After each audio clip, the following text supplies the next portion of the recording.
Hi everyone, నేను ఈరోజు Elecon engineering December quarter results discussion చేయబోతున్నాను.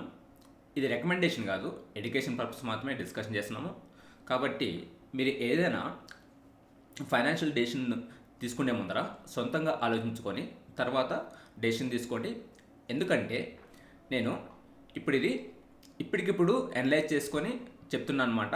సో అప్పుడు నేను ఏమైనా తప్పులు చెప్పే ఛాన్స్ ఉంటుంది. కాబట్టి మీరు సొంతంగా నిర్ణయాలు తీసుకోండి. సో ఎల్కాన్ ఇంజనీరింగ్, సో ఇక్కడ వెళ్ళామంటే వీళ్ళు ఈ ప్రోడక్ట్స్ అన్ని మ్యానుఫ్యాక్చర్ చేస్తారనమాట. సో క్రేన్స్, రబ్బర్ ఇండస్ట్రీలో, మెరైన్ ఇండస్ట్రీ, సో ఈ ప్రోడక్ట్స్ అన్ని మ్యానుఫ్యాక్చర్ చేస్తారు. సో తర్వాత మనం ఇలాగే కిందికి పోతే ఇది స్టాండ్ అలోన్ రిజల్ట్స్ అనమాట. మనం స్టాండ్ అలోన్ రిజల్ట్స్కు తక్కువ ఇంపార్టెన్స్ ఇచ్చి కన్సాలిడేట్ రిజల్ట్స్కు ఎక్కువ ఇంపార్టెన్స్ ఇస్తాము. సో కాబట్టి కిందికి వెళ్ళండి. సో ఇక్కడ మనకు కన్సాలిడేట్ రిజల్ట్స్ ఉన్నాయి. సో ఈ కన్సాలిడేట్ రిజల్ట్స్లో అమౌంట్ వచ్చి ల్యాక్స్లో ఉంది. మనం దీన్ని క్రోడ్స్లోకి కన్వర్షన్ చేసుకుందాము. So first revenue from operations. So last year December క్వార్టర్లో అంటే 2024లో వీళ్ళకు 528 క్రోడ్స్ వచ్చిందనమాట. ఇప్పుడు చూసినామంటే 551 క్రోడ్స్. సో 528 క్రోడ్స్ ఉంటే 551 క్రోడ్స్ పెరిగింది. సో ఇది పాజిటివ్ పాయింట్ అనమాట. సో ఎంత పెరిగిండొచ్చు? 528 అంటే 530 అనుకోండి. 530 అంటే 551 అంటే 23 క్రోడ్స్ పెరిగింది అనమాట. ఇది positive point. So other income తీసుకున్నామంటే ఇక్కడ 15 క్రోడ్స్ నుండి 18 క్రోడ్స్. సో ఇది అదర్ ఇన్కమ్ అనేది వీళ్ళకు ఏంకో ఎల్కాన్ అనేది ఇంకో కంపెనీ ఉందన్నమాట, సబ్సిడీ కంపెనీ. దాని నుండి వస్తుండొచ్చు అనమాట. అది మనం మళ్ళీ బాగా చేసుకోవాలి. ఇక్కడ 15 క్రోడ్స్ ఉంటే 18 క్రోడ్స్, ఇక్కడ 3 క్రోడ్స్ పెరిగింది. సో ఓవరాల్గా వీళ్ళకు 26 క్రోడ్స్ పెరిగిందనమాట రెవెన్యూ ఫ్రమ్ ఆపరేషన్స్. సో ఈ రెవెన్యూ జనరేట్ చేయడానికి వీళ్ళు ఎంత ఎక్స్పెండ్ చేసినారనేది మనం చెక్ చేసుకోవాలన్నమాట. సో ఇక్కడ మనకు ఎక్స్పెన్సెస్ ఉన్నాయి. ఈ ఎక్స్పెన్సెస్లో ఇక్కడ లాస్ట్ ఇయర్ చూస్తే 257 క్రోడ్స్, ఇప్పుడు 265 క్రోడ్స్. సో ఇక్కడ దగ్గరగా 8 క్రోడ్స్ పెరిగిందనమాట కాస్ట్ ఆఫ్ మెటీరియల్ కన్జ్యూమ్డ్. ఇది కొంచెం ఎక్కువగా పెరిగింది. సో తర్వాత change in inventories. So last year 31 crores credit అయితే ఇప్పుడు 19 క్రోడ్స్ క్రెడిట్ అయిందనమాట. సో ఇది డౌన్ అయింది. సో తర్వాత manufacturing expenses. So last year 42 crores అయితే ఇప్పుడు 46 క్రోడ్స్, ఇది కొంచెం పెరిగింది. తర్వాత ఎంప్లాయీ బెనిఫిట్ ఎక్స్పెన్సెస్ ఇక్కడ అలాగే మనం రెఫర్ నోట్ 7. సో ఇది చెక్ చేసుకోవాలి. సో ఇక్కడ 47 క్రోడ్స్ నుండి 58 క్రోడ్స్కు సో ఇది పెరిగింది. సో ఇక్కడ 47 క్రోడ్స్ నుండి 58 క్రోడ్స్ అంటే దగ్గర 11 క్రోడ్స్ పెరిగిందనమాట ఎంప్లాయీ ఎక్స్పెన్సెస్. సో అది ఎందుకు పెరిగింది అనేది మనం రెఫర్ నోట్ 7 చేసుకోవాలి. ఇవన్నీ చాలా ఇంపార్టెంట్. తర్వాత finance cost. So last year 3.4 crores అయితే ఇప్పుడు 6.8 క్రోడ్స్. ఇక్కడ వీళ్ళ ఇంట్రెస్ట్ పే చేయడం అనేది డబుల్ అయింది. అంటే వీళ్ళు కొత్తగా అప్పు తీసుకుంటారనమాట ఎక్కువ, దానివల్ల ఇంట్రెస్ట్ ఎక్కువ పే చేసినారు. సో ఇది నెగిటివ్ పాయింట్. సో ఇక్కడ వీళ్ళ డెప్ట్ అనేది పెరిగింది. తర్వాత డిప్రిషియేషన్ తీసుకున్నామంటే లాస్ట్ ఇయర్ 15 క్రోడ్స్ ఉంది, ఇప్పుడు 27 క్రోడ్స్. సో డిప్రిషియేషన్ పెరిగింది. అంటే వీళ్ళు క్యాపెక్స్ కంప్లీట్ అయిపోయేసి ఇప్పుడు మ్యానుఫ్యాక్చర్ చేస్తుంటారనమాట. సో దానివల్ల ఇక్కడ వీళ్ళు డిప్రిషియేషన్ అనేది పెరిగింది. తర్వాత అదర్ ఎక్స్పెన్సెస్ ఇక్కడ 70 క్రోడ్స్. ఇది ఇక్కడ చేంజ్ కాలేదు కాబట్టి దీన్ని ఎక్స్క్లూడ్ చేసుకున్నాము. సో ఈ ఎక్స్పెన్స్లో మనకు ఏం అబ్జర్వ్ చేసినామంటే వీళ్ళకు కాస్ట్ ఆఫ్ మెటీరియల్ కన్జ్యూమ్డ్ అనేది 257 క్రోడ్స్ నుండి 285 క్రోడ్స్ పెరిగింది, అదొకటి. Next change in inventories 31 crores credit నుండి 19 క్రోడ్స్ తగ్గింది. సో ఇది ఒక నెగిటివ్. తర్వాత మ్యానుఫ్యాక్చరింగ్ ఎక్స్పెన్స్ చూసినామంటే 42 నుండి 46 తక్కువ పెరిగింది కాబట్టి దీన్ని ఎక్స్క్లూడ్ చేసుకోవచ్చు. తర్వాత ఎంప్లాయీ బెనిఫిట్ ఎక్స్పెన్స్ అనేది 47 క్రోడ్స్ నుండి 58 క్రోడ్స్ పెరిగిందనమాట. సో ఇది ఒక నెగిటివ్. ఇది మూడు దాని వల్ల వీళ్ళకి ఎక్స్పెన్స్ అనేది పెరిగింది. అలాగే డిప్రిషియేషన్ చూసుకున్నట్టే 15 క్రోడ్స్ నుండి 27 క్రోడ్స్, ఇక్కడ కూడా 12 క్రోడ్స్ పెరిగింది.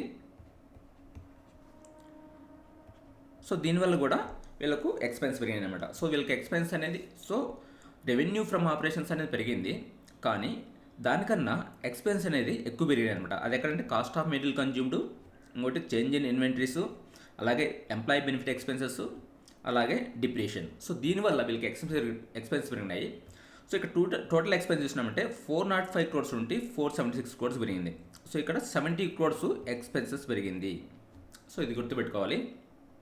సో ఇక్కడ ప్రాఫిట్ బిఫోర్ ట్యాక్స్ చూసినామంటే లాస్ట్ ఇయర్ చూసినామంటే 139 crores అయితే ఇప్పుడు 93 crores.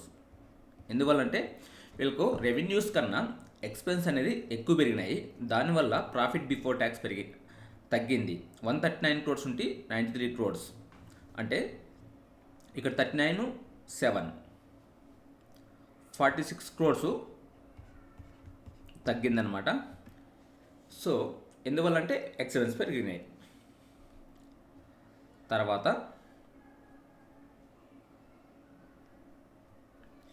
ఇక్కడ share in profit of associate ఉంది. ఇక్కడ 1 crore ఉంది. దీన్ని ఎక్స్క్లూడ్ చేసుకుంటచ్చు. ఓవరాల్గా ప్రాఫిట్ బిఫోర్ ట్యాక్స్ చూసినామంటే లాస్ట్ ఇయర్ 140 crores అయితే ఇప్పుడు 93 crores. సో 47 crores తగ్గింది. తర్వాత ట్యాక్స్ ఎక్స్పెన్స్ చూసుకున్నామంటే లాస్ట్ ఇయర్ 35 crores అయితే ఇప్పుడు 22 crores. సో ఎందుకంటే ఇక్కడ ప్రాఫిట్ బిఫోర్ ట్యాక్స్ అనేది తగ్గింది కాబట్టి ట్యాక్సెస్ కూడా తగ్గింది. సో ఓవరాల్గా నెట్ ప్రాఫిట్ చూసినామంటే 107 crores నుండి 71 crores తగ్గిందనమాట. 107 నుండి 71. సో ఎంత తగ్గింది? 29,7 36 crores తగ్గింది. సో వీళ్ళ రిజల్ట్స్ అనేది రెవెన్యూస్ అనేది బాగానే పెరిగినాయి, కానీ ఎక్స్పెన్స్ అనేది కూడా పెరిగిందనమాట. సో దీంట్లో వన్ టైం ఎక్స్పెన్స్ అనేది ఎంప్లాయీ బెనిఫిట్ ఎక్స్పెన్స్ అనేది వన్ టైం అనమాట. అలాగే ఈ చేంజ్ ఇన్ ఇన్వెంటరీస్ అనేది మారుతూ ఉంటుంది. సో ఓవరాల్గా ఎక్స్పెన్స్ పెరగడం వల్ల వీళ్ళకు నెట్ ప్రాఫిట్ అనేది తగ్గింది. ఇది గుర్తుపెట్టుకోవాలి. సో అలాగే ఇక్కడ ఎర్నింగ్ పర్ షేర్ చూసినప్పుడు లాస్ట్ ఇయర్ 4 rupees 79 paise అయితే ఇప్పుడు 3 rupees 21 paise. ఓకే. సో అలాగే ఇక్కడ ఇంపార్టెంట్ పాయింట్స్ ఉన్నాయన్నమాట. 7 points. ఇక్కడ 7th పాయింట్ చూస్తాము. ఓకే. ఇక్కడ 7th, the government of India has notified and implementation of 4 new labor codes effective 21st November 2025 by consolidating and rationalizing 29 existing labor laws. The holding company has estimated the financial implications thereof and has made additional provision of 2.76 crores in the financial results for the quarter end and 9 months. So ఇక్కడ మనము check చేసి ఇక్కడ చూసినామంట employee benefit expense. So మనకు 47 crores నుండి 58 crores పెరిగిందన్నమాట. 11 crores పెరిగింది. So అది పెరగడానికి ఒక రీజన్ ఏమంటే ఇది కూడా అనమాట. అంటే government of India so new labour codes వచ్చింది, దానివల్ల వీళ్ళకు ఎంప్లాయీ బెనిఫిట్ ఎక్స్పెన్స్ పెరిగిందనమాట. ఇది గుర్తుపెట్టుకోవాలి. అలాగే సో మనకి కింద చూసినామంటే ఇక్కడ మనకు సెగ్మెంట్ రెవెన్యూ ఉందన్నమాట. ఈ సెగ్మెంట్ రెవెన్యూ అనేది కూడా కాన్సన్ట్రేషన్ చేసుకోవాలి. ఎందుకంటే వీళ్ళకు రెవెన్యూ అనేది ఎక్కువ ఎక్కడ నుండి వస్తుంది అనేది మనకు అర్థమవుతుంది అనమాట. సో ఇక్కడ చూసినామంటే transmission equipment. So last year చూసినామంటే 423 crores అయితే ఇప్పుడు 429 crores. సో ఇక్కడ 6 crores అనేది పెరిగింది.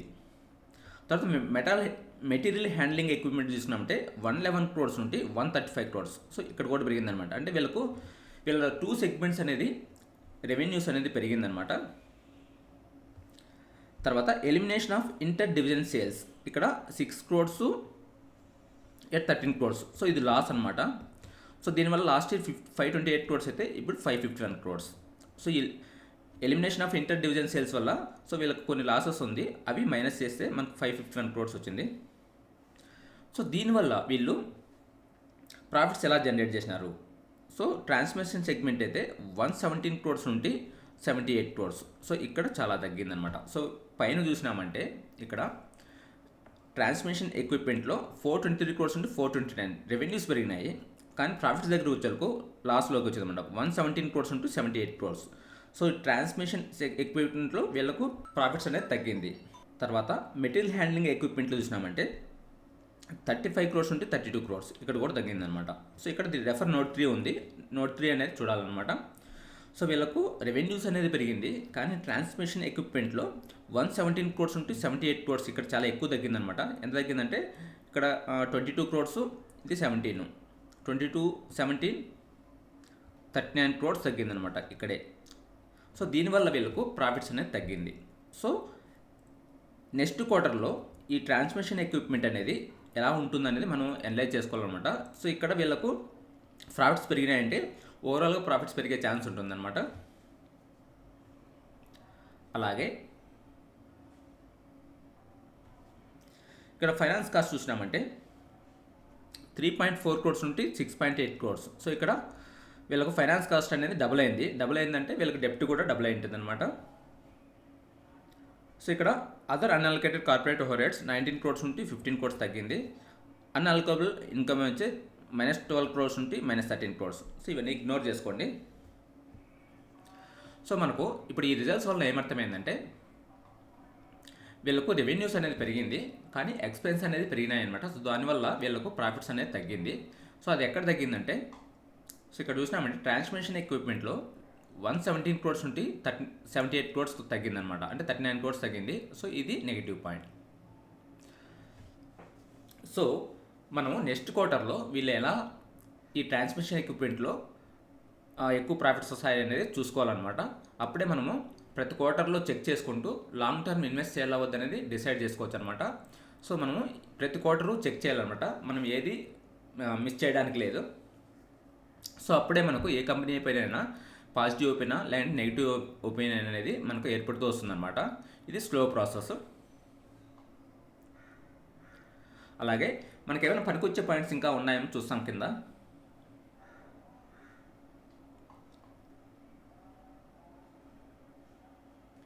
సో మన థర్డ్ పాయింట్ ఒకటి చెప్పినారు అక్కడ.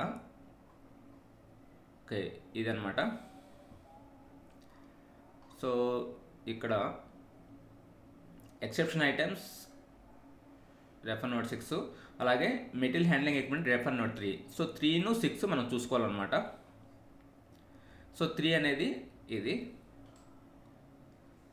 సో మనకి ఇక్కడ ఏమి ఎక్కువ నెంబర్స్ లేదు. సో దీన్ని ఎక్స్క్లూడ్ చేసుకుందాము. అలాగే 6 చూసుకున్నామంటే సో ఇక్కడ ఉన్నాయన్నమాట ఈ 6. సో ఇది వచ్చి గ్రూప్ కంపెనీస్ రిలేటెడ్గా అనుకుంటాను. సో ప్రస్తుతానికి దీన్ని ఇగ్నోర్ చేసుకుందాము.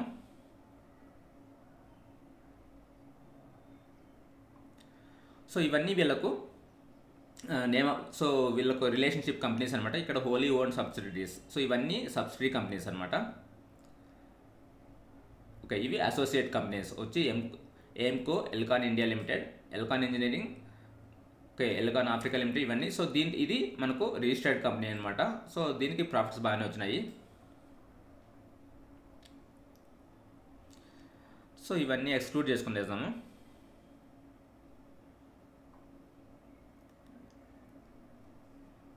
ఓకే,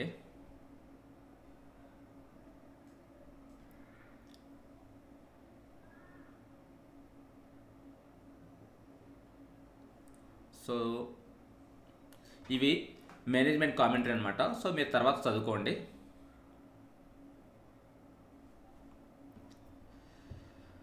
సో ఇప్పటి వరకు మనము Elecon engineering December quarter discussion చేసినాము.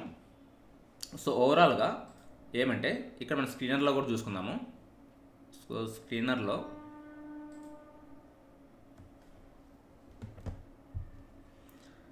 డిసెంబర్ క్వార్టరు సేల్స్ వచ్చి 529 crores నుండి 552 crores ఇది పెరిగిందనమాట. కానీ ఎక్స్పెన్స్ చూసినామంటే 386 crores నుండి 443 crores పెరిగిందనమాట.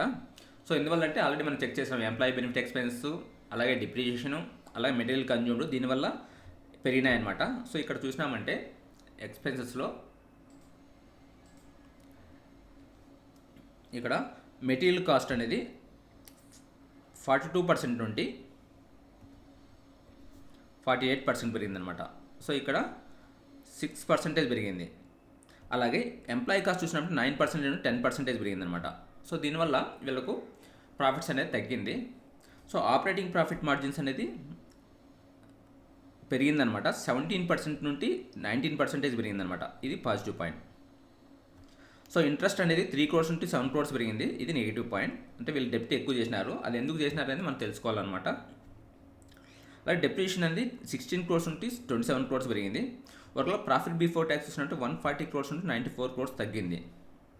సో నెట్ ప్రాఫిట్ వచ్చి అనేది 108 crores నుండి 72 crores తగ్గిందనమాట. ఎందువల్ల అంటే వీళ్ళకి ఎక్స్పెన్స్ పెరిగినాయి. సో ఇప్పటింతవరకు నేను డిస్కషన్ చేసింది ఇప్పటికిప్పుడే డిస్కషన్ చేసినా కాబట్టి దీంట్లో నేను ఏమైనా కొన్ని తప్పులు చెప్పిండొచ్చు అనమాట. అందువల్ల మీరు మీ కామన్ సెన్స్ యూజ్ చేసుకొని డెసిషన్ తీసుకోండి. సో మీరు మీ డెసిషన్ అనేది నా మీద డిపెండ్ అయ్యి తీసుకోవద్దనమాట. నేను ఇది ఎడ్యుకేషన్ పర్పస్ మాత్రం డిస్కషన్ చేస్తున్నాను. That's it for today. Thank you for watching. Have a nice day.